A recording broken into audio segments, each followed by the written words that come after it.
acute lymphocytic leukemia.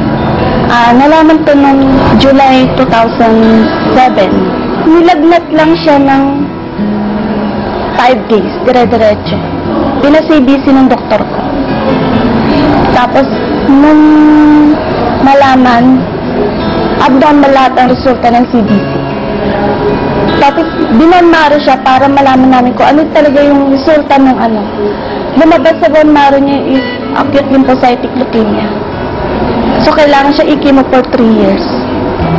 Na-hospital siya nag-chemo. Bali, 8 months lang kami nag-chemo kasi bali naubos na yung pera namin.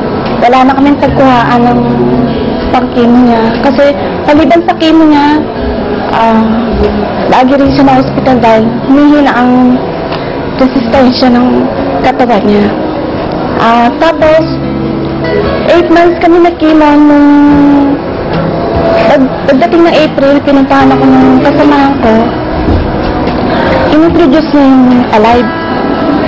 Sabi niya, magnegosyo daw kami. Sabi ko, hindi ako pwede kasi may sakit anak ko. Sabi niya, mas maganda kasi mas kailangan niya yung Alive. So, ginamit ko muna. Actually, after 1 week lang, iba na yung itsura ng ano niya.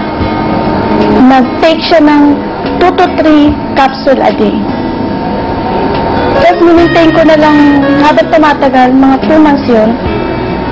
Ngayon, ano na lang siya 1 capsule a day na lang siya. Tapos after lagi ako nagpapa-CBC.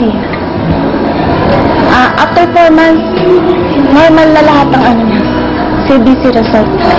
Actually, pumapasok na siya ulit sa school. Pinapatotoo ko ang naging sakit ng anak ko.